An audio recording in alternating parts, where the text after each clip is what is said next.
still she is this much young. এতটা active, এতটা play করছে. She is Dodo and she is one of the most promising female, which I should say. Specifically এই ব্রিডের ক্ষেত্রে প্রচন্ড মিশুকে হয়, মানে very close to human. অনেকে কনসেপ্ট থেকে ডেলমেশিয়ান মানে কামড়ে দেবে। নমস্কার বন্ধুরা, আমি অনিমেষ, প্যাডিস প্রেসিডেন্ট ব্লগের আরো একটা ব্লগে আপনাদের সকলকে স্বাগত। আজ আমি যাচ্ছি আপনাদের জন্য আরো একটা অন্য কোনো চ্যানেল কভার করতে। থাম্বনেল দেখে বুঝতেই পেরেছেন আমি অলরেডি কোথায় গেছি আর কার কাছে গেছি। সো সঙ্গে থাকতে হবে। আপনাদের আমি কথা দিয়েছিলাম যে ভালো ভালো বেশ কিছু ভিডিও আপনাদের সাথে শেয়ার করব এবং সঙ্গে প্রচুর তথ্য। তো সেই সূত্র ধরেই আজকে আমার যাওয়া সূর্যের কাছে। বেসিক্যালি আজকে উনি কি দেখাবেন সেই সমস্ত ইনফরমেশন আপনাদের কাছে প্রোভাইড করব, আর কি ব্রিড আছে সেই সমস্ত কিছু নিয়ে আপনাদের শেয়ার করব, আর ওনার গাইডেন্সটাও আপনাদের সাথে অবশ্যই শেয়ার করব। তাহলে এই সমস্ত ছোট আর টুকরো ইনফরমেশন পেতে গেলে আমাদের চ্যানেলকে সাবস্ক্রাইব করতে হবে। তো stay tune with us and let's go. নমস্কার, আমি সূর্যশেখর চক্রবর্তী। আমার লোকেশন হচ্ছে কোন্নগর, হুগলি। এটা হুগলি ডিস্ট্রিক্টে। তো আর এক্সাক্ট লোকেশন যদি কেউ জিজ্ঞেস করে দেন আই মাস্ট সে এটা একদম সেন্ট্রাল কোন্নগর, মানে কোন্নগর স্টেশন থেকেও 5 থেকে 7 মিনিট বাইনি পাবলিক ট্রান্সপোর্ট, কোন্নগর বাটা বাস স্টপ থেকেও তাই, একদম রাস্তার উপরে। আর ওনার কাছে কি ব্রিড আছে সে সমস্ত কিছু ইনফরমেশন ওনার কাছ থেকে জেনে নিই। তাহলে চলুন দেখে নিই উনি কি বলছেন। হ্যাঁ, আমার কাছে ডালমেশিয়ান ছাড়া এই মুহূর্তে ইনইকুয়াল নাম্বারস রয়েছে বিগল। আমার ডালমেশিয়ানের মতনই 6টা যেরকম ফিমেল ডালমেশিয়ান, ঠিক সেরকমই 6টা ফিমেল বিগলস রয়েছে। তাদের কিছু পপিজও হয়েছিল লাস্ট ইয়ার, এই বছর মার্চ মাসেও হয়েছিল।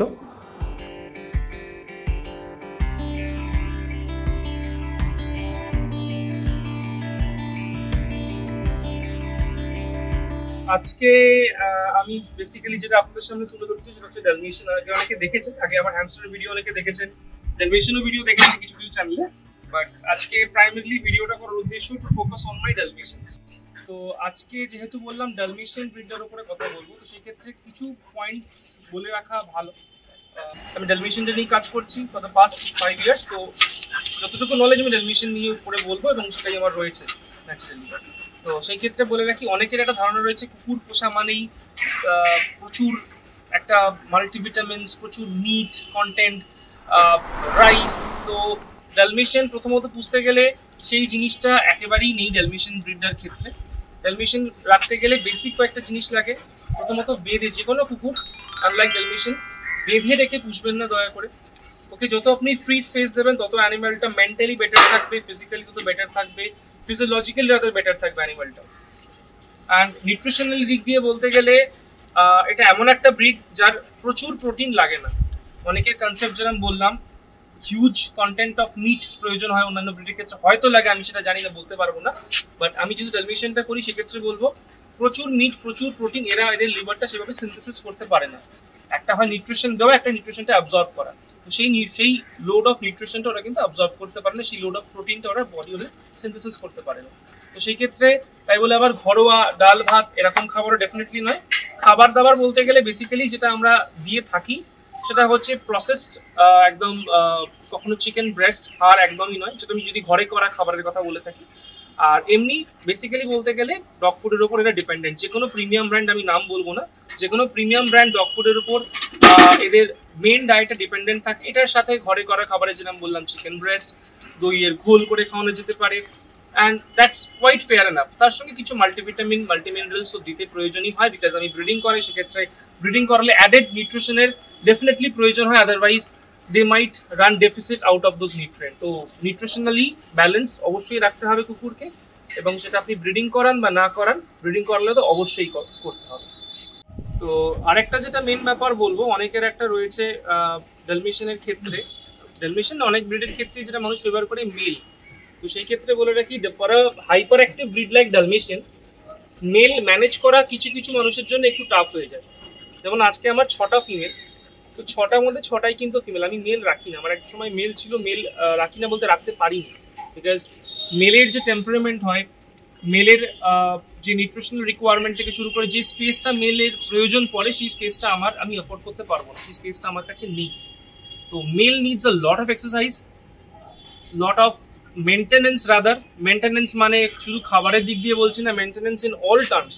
সেটা তার বিহেভিয়ারাল দিক দিয়ে হতে পারে, তার ফিজিক্যাল দিক দিয়ে হতে পারে। So male definitely needs a লট।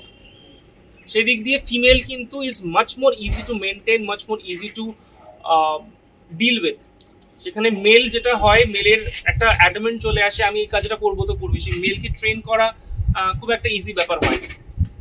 আর ড্যালমেশিয়ানের মতন ব্রিডের ক্ষেত্রে অনেকে যেটা করতে চায় বেঁধে পুষবো, তো আমি বারবারই বেটার জিনিসটা বলছি, এই স্পেসিফিক্যালি এই ব্রিডের ক্ষেত্রে এর প্রচন্ড মিশুকে হয়, মানে ভেরি ক্লোজ টু হিউম্যান। অনেকের কনসেপ্ট থেকে ড্যালমেশিয়ান মানেই কামড়ে দেবে, একেবারেই যেটা প্রচন্ড ভুল ধারণা। কোথা থেকে এসেছিল আমি জানি না ব্যাপারটা, কিন্তু এই কনসেপ্টটা কমপ্লিটলি ভুল। ড্যালমেশিয়ান প্রচন্ড এনার্জেটিক ব্রিড, সারাদিন যেমন দেখতে পাচ্ছি সারাদিন খেলছে, আনন্দ করছে, মজা করছে এবং মানুষ প্রচন্ড ভালোবাসে। তো ওই এক জায়গায় বেঁধে রাখা, এক জায়গায় কনফাইন করে রাখার মতো ব্রিড ড্যালমেশিয়ান নয়। তো সেই দিক দিয়ে আমি অন্তত রেকমেন্ড করব মেল তারাই নেবেন। অনেক সময় পপি রিকোয়ারমেন্ট থেকে male, so they always look for male puppy নেব। তো এই কনসেপ্টটা থেকে আমি বলবো বেরিয়ে এসে ভালোভাবে বাচ্চাটাকে রাখবো, সেই কনসেপ্টে রাখুন, not just running after male and female. Male female দুটোই সমান, আপনি যদি ঠিকঠাকভাবে ট্রেন করে রাখতে পারেন মেল ফিমেল দুটোই সমান। এমন নয় কি মেল মানেই ভলিউম ওয়াইজ বড় হবে, মেল মানেই স্ট্রং হবে।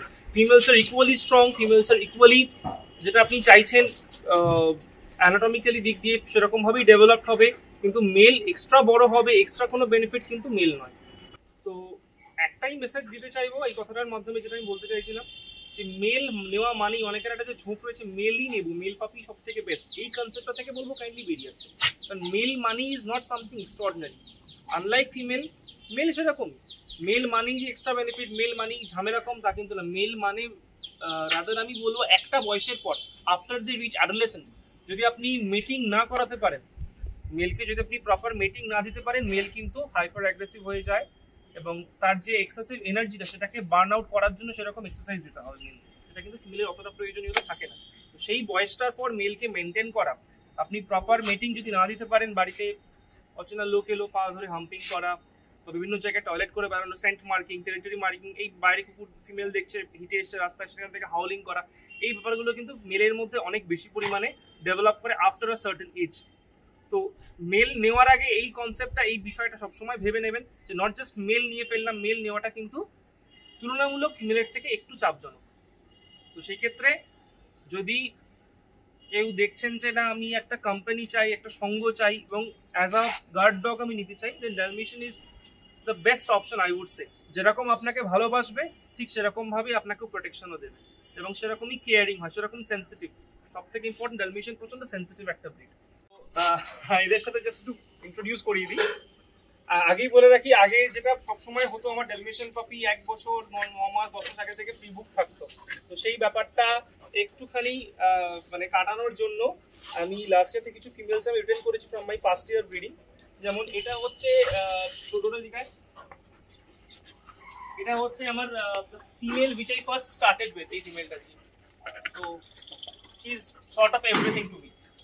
তো তারপরে আমি ওর দুটো মেয়ে আমি রিটার্ন করি। এটা হচ্ছে ধাত্রী, যার পাপি আমার কাছে এখন রয়েছে, she is a nursing mother. আর ওর আরেকটা বোন হচ্ছে, এর নাম ধেনু। এদিকে এটা হচ্ছে ধেনু। মার্কিং দেখতে পাচ্ছেন, স্পটস অ্যারেঞ্জমেন্ট দেখতে পাচ্ছেন, অ্যানাটমি বুঝতে পারছেন। And she is the most oldest female. এর নাম হচ্ছে জিমি, সব থেকে এজেড ফিমেল। স্টিল দেখুন কতটা, যেটা আমি বলছিলাম ভিডিওতে যে কতটা হাইপার অ্যাক্টিভ হতে পারে ড্যালমেশিয়ানের মতন breed. She is 8.5 years old and still she is this much young, এতটা অ্যাক্টিভ, এতটা প্লেফুল। ওর নাম হচ্ছে Arja. She is a recent addition বলা যেতে পারে। এখনো ছোট রয়েছে কিন্তু প্রচন্ড বদমাইশ। এইমাত্র এখানে ঝুলে গড়াগড়ি খাচ্ছিল, এই জন্য করতে হয়তো একটু ম্যাটি লাগতে পারে, জানি না ভিডিওতে কিরকম মনে হচ্ছে। জলেতে একদম মানে জল পেলে ওরা কিন্তু চায় না, জল ইজ এভরিথিং ফর হার। জল পেলে একদম মানে গড়িয়ে সারাদিন ওখানেও পড়ে থাকে। আচ্ছা, এতক্ষণ হয়তো ভিড়ের মধ্যে বোঝা সম্ভব হয়ে ওঠেনি, এতগুলো ছিল, তো আমি জাস্ট ওকে আলাদা করে আনলাম ইন্ডিভিজুয়ালি বোঝানোর জন্য। শি ইজ ডোডো, তো বুঝে পড়বে। She is Dodo and she is one of the most promising female which I should say. মানে যখন আমি ড্যালমেশিয়ান প্রথম ব্রিডিং শুরু করি সেটা হচ্ছে ওর হাত ধরে, অ্যান্ড মানে একের পর এক ও ধামাকেদার পাপিস প্রডিউস করেছে, যেটার জন্য মানুষ আজকে আমাকে ড্যালমেশিয়ান ব্রিড করাই। ড্যালমেশিয়ান তো অনেকেই মোটামুটি করে হয়তো, কিন্তু ড্যালমেশিয়ানটা আলাদাভাবে এই ব্রিডটা আমাকে রিকগনিশন দিয়েছে। যদি দিয়ে থাকে বা যতটুকু দিয়েছে, যতটুকু পেয়েছে রিকগনিশন অ্যাজ এ ড্যালমেশিয়ান ব্রিডার, সেটা হচ্ছে পুরোপুরি ওর ক্রেডিট। এর নাম ডোডো।